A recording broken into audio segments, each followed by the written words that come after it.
It's the bombshell Prince Harry and Meghan Markle probably thought would never truly detonate.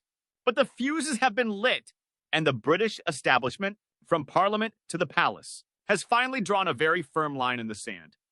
We're talking about the earth-shattering reports that Prince William, our future king, alongside King Charles, is orchestrating the final, decisive move to strip Harry and Meghan of their coveted HRH and ducal titles. And believe me, Parliament is reportedly ready to deliver a shockwave the Sussexes will feel all the way across the Atlantic. Hello, my royal riffraff family, and welcome back to the channel where we don't shy away from the real royal dramas. Oh, and what a firestorm we have brewing today. After years of their transatlantic tantrums, their multi-million-dollar media deals built on royal bashing, and those repeated, frankly disrespectful jabs at the monarchy, it seems patience has not just worn thin, it's snapped. This isn't just some fringe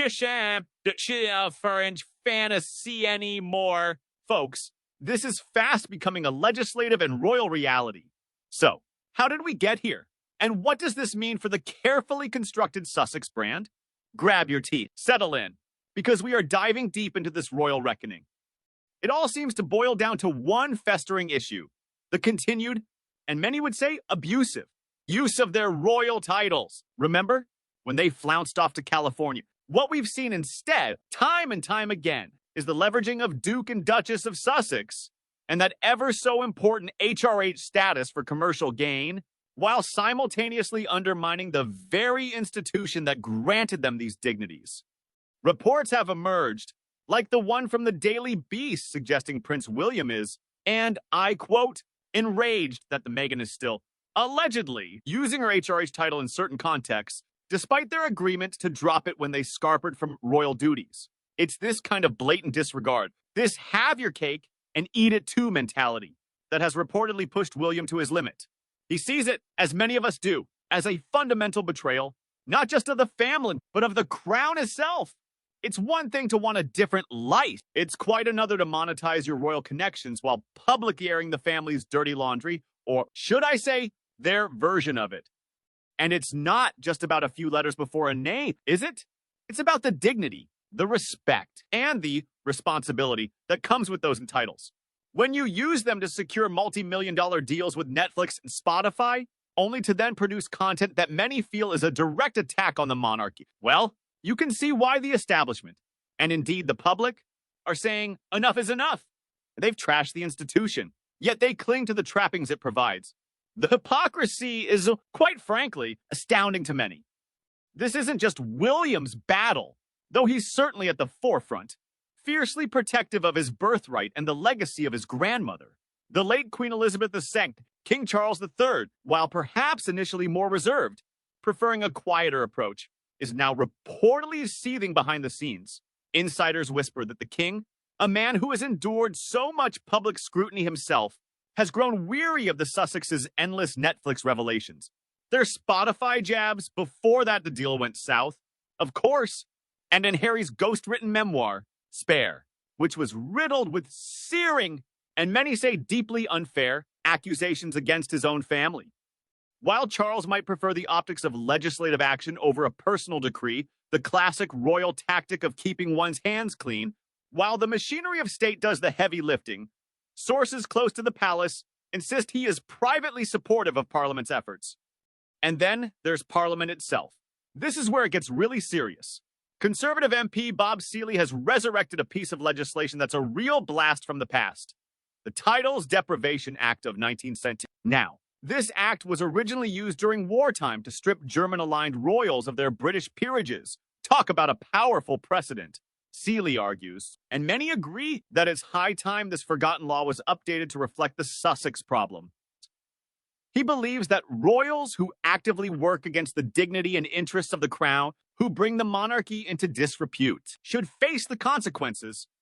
What's crucial here is that Seeley's proposed amendment would allow MPs to debate and vote on removing titles from individuals who have damaged the monarchy without necessarily waiting for royal assent. This is a nuclear option, a significant move that signals Parliament could act independently. It's a legislative thunderclap, backed by mounting public support And it shows that the British establishment is no longer just whispering its disapproval, it's preparing to shout it from the parliamentary rooftops. This isn't just a family feud anymore. It's a matter of national and constitutional integrity. So, what specific actions have fueled this inferno? Where do we even begin? It's been a relentless barrage, hasn't it? First, there was that bombshell Oprah interview. While they cried about their privacy, they sat down for a globally televised tell-all, airing intimate family grievances and leveling damaging accusations that sent shockwaves through the monarchy and the Commonwealth. The claims of racism, in particular, were deeply hurtful and many felt unsubstantiated, designed to inflict maximum damage. It was less just a documentary and more a carefully curated PR piece, designed to elicit sympathy and, of course, boost their brand. But for many viewers, it just reeked of entitlement and a profound lack of self-awareness. And who could forget Spare? Prince Harry's memoir, Ghost Written to Perfection, was another exercise in score settling. From alleged physical altercations with William to deeply personal and, some would say, cringeworthy revelations. It was a book that seemed determined to burn every bridge. It wasn't just about telling his story. It was about rewriting history to cast himself as the perpetual underdog and the royal family as the villains. Even their philanthropic endeavors have come under scrutiny. Centabale, the charity Harry co-founded in Botswana, has faced governance scandals and abrupt leadership changes, all coinciding with his media crusade. Archewell Foundation, pitched as a wellness and community powerhouse, has been criticized for opaque budgets and a lack of demonstrable impact, with some launch partners quietly distancing themselves. It begs the question, if you can't get basic charity governance right with global titles, what does that say about your commitment to actual service versus self-promotion? Let's not forget the ongoing saga of their security. Harry's legal battles with the UK government over taxpayer-funded protection after he willingly stepped down as a working royal have been seen by many as another example of wanting royal perks without royal responsibilities. His high court defeat, where he argued he was unlawfully stripped of this protection, only underscored his entitlement in the eyes of many. Legal experts pointed out that his lawsuit was less about security rights and more about perceived privilege. And through it all, they've continued to use those Duke and Duchess title, the HRH status, when they can get away with it, to open doors, secure deals, and maintain a veneer of royal legitimacy. It's this rank hypocrisy, this desire to be both in and out of the royal family, that has truly grated on the British public and, it seems, on the King and the Prince of Wales. What do you, the royal riffraff family, think has been their most damaging move? Let me know in the comments below. I'm always keen to hear your perspectives. If Harry and Meghan were banking on public sympathy, especially in the UK, they've miscalculated disastrously. Recent polling across the UK shows a dramatic collapse in their popularity. A YouGov survey revealed that over 62% of Britons support stripping Harry and Meghan of their titles, with many citing their relentless monetization of royal connections as a primary concern. Even among younger age groups, once their strongest demographic, support has waned. Gen Z respondents are increasingly voicing skepticism over the couple's authenticity. This nosedive in popularity isn't just about personal dislike. It reflects a growing consensus that Harry and Meghan have abused their privileges while offering little in return but divisiveness. Their royal titles were intended to represent duty and honor, not a springboard for Hollywood careers and tell-all memoirs dripping with resentment. The shine is well and truly off. Spotify dropped their podcast deal, labeling them grifters. I'm not with the process on a brutal but for many, accurate assessment. Netflix has reportedly quietly scaled back its support, with the couple scrambling for new content that actually resonates. The podcast flopped. Book sales, after the initial hype, have plateaued. Industry analysts say the Sussexes' value was never really about talent. It was always about access, royalty access. And when Parliament and the King say enough is enough, where that access evaporates, what's left? Two scandal-ridden celebrities, bitterly clinging to titles no longer backed by crown, country, or credibility.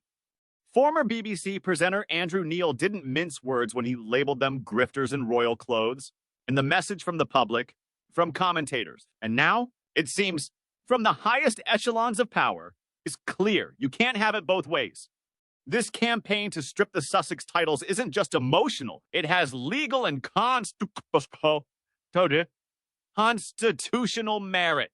As mentioned, the Titles Deprivation Act of 1917 provides a historical precedent. While Harry's actions don't compare to wartime treason, his repeated attacks on the British institutions, the monarchy, and its culture have, for some MP, reached a level of what they term postmodern betrayal.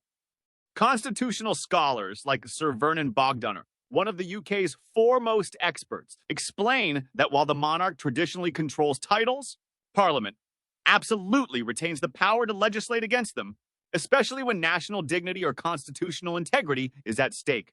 Professor Sir Adam Tompkins further clarifies that while revoking a dukedom is rare, Parliament does hold the sovereign power to legislate against titles that conflict with public interest. A successful amendment would set a seismic precedent, fundamentally reshaping the balance between royal privilege and parliamentary supremacy. Any future royal deemed disloyal could face the same fate. For the Sussexes, this is not academic. It is a direct challenge to the very legitimacy of their brand.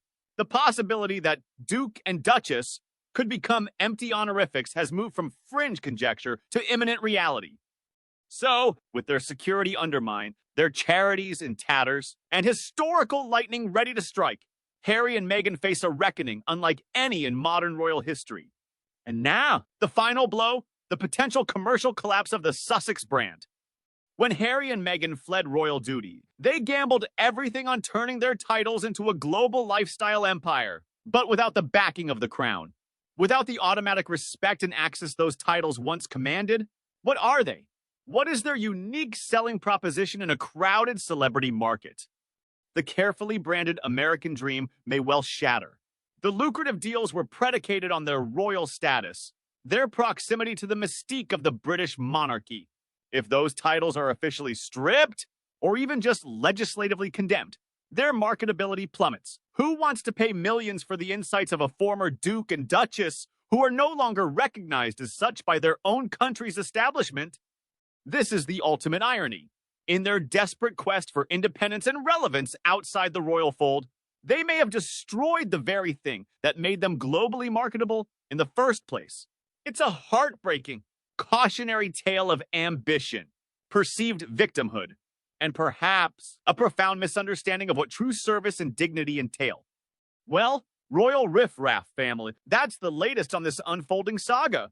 The pressure is immense, and the consequences for Harry and Meghan could be devastating. It seems the royal rug is well and truly being pulled out from under their carefully branded empire. What do you think will happen next? Will Parliament act? Will the king give his blessing? And can the Sussex brand survive without its royal foundation? I'd love to read your thoughts in the comments section below.